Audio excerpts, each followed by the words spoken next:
8/25/27. I was born and raised 126 Beachview Avenue. December 7th, 1941, a date which will live in infamy. Other than the fact that the Japanese, had attacked Pearl Harbor, I went to Manlius. Ah, okay. I think I came home at Christmas time with most of my luggage or uniforms and everything. And joined the Navy. And I was underage. Where'd they go? Memphis, Tennessee. I can't imagine why anybody sent Navy to Memphis, Tennessee. And then I went from there for Norman, Oklahoma, Navy. And then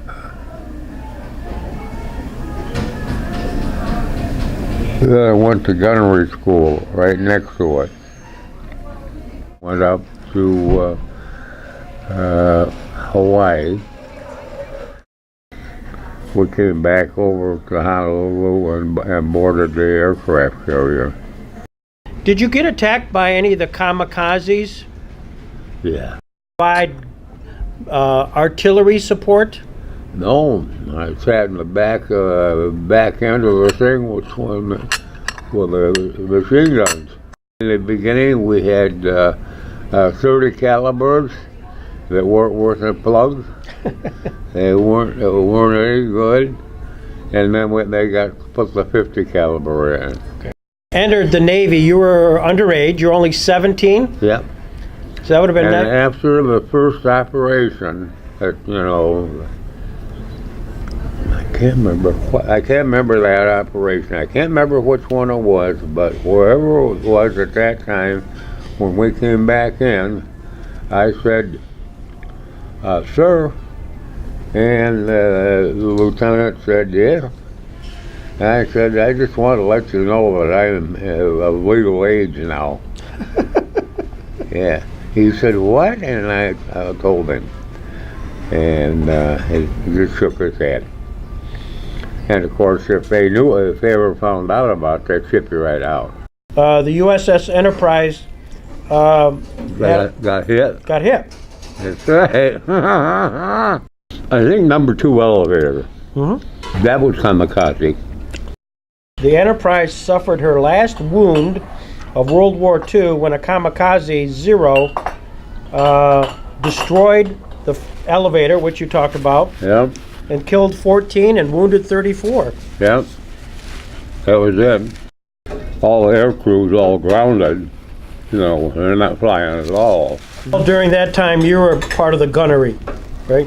Yeah. Yep. Boom, boom, boom, boom, boom, boom, boom, boom. You had no idea what the hell you were shooting at. Well, I mean, an enemy aircraft type of thing, really, fire at. After you got hit, and went back to Pearl. When you got to Pearl Harbor, then you came back stateside? Mm-hmm. Yep. Now here's another good thing, the rule for the Navy.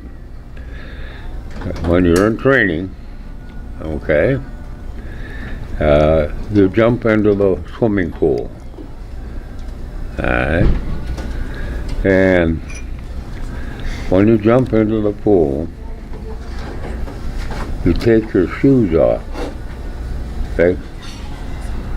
Untie the screws or take them off, and tie them together and put them around your neck.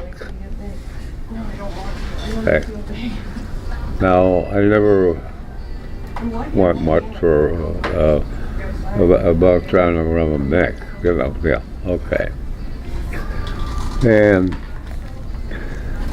if you took your shoes off and you were out in the ocean or going towards the beaches and stuff, being shot down or whatever, and you get into where the beach is, you can't, we're going to walk. It's just like a knife blade. Yeah. Yeah. So after that, why, I figured the thing to do is to be in some place where you don't have that. So I went in the Army. Went to Fort Benning for training. Went back to Korea. Was attached to the 24th Division until the end. I got 5 Purple Hearts, or 4 Purple Hearts, 4 or 5 of them.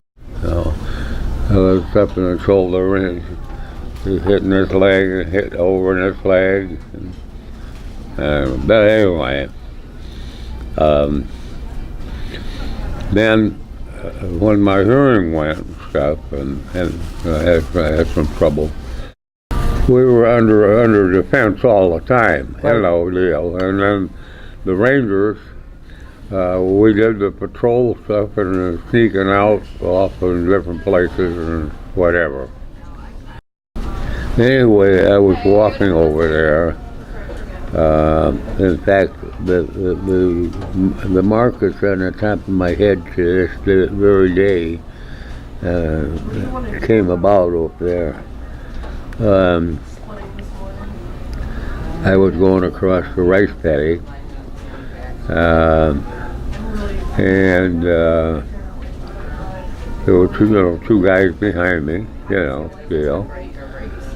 and I assume a 120 mortar came in and landed right next to me, and they didn't want to ship me stateside then, but I talked them out of it, and I stayed back in the company area, but my eyes were bleeding.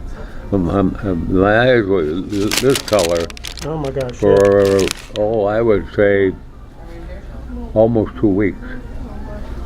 Like that.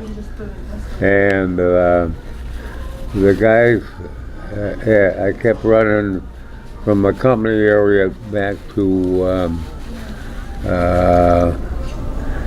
the medics, 24th medics, and went back to the medics every day or so. They've been putting drops in them and doing all this stuff and everything. And my hearing was gone. I wiped my hearing right off. I didn't hear anything for probably about 2 or 3 days before I started to get any hearing at all back on it. And I did not go back. And I went and got attached to 72nd military police. And I was a chief investigator for, I don't know how many months or whatever deal there. I slept in the railroad station deal, the thing that they had. The main depots of Busan and Taeju, and the rest of them, it's all kinds of crap what's going on. The South Koreans were peddling this stuff too. MAAG Indochina. What was that? Military Advisory Group. I think they sent me down to 187 for a while, and then I went home. The trouble was that you never knew what caused this and why this was caused or whatever, and you were just doing what was,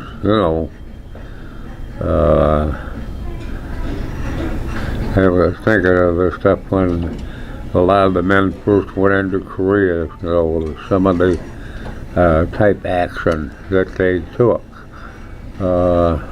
didn't really make too much sense. The other thing too was that wasn't setting too good, that they had one general that spent more time in the booze than he did anything else when the stuff was going on in Korea. Yeah. Yeah.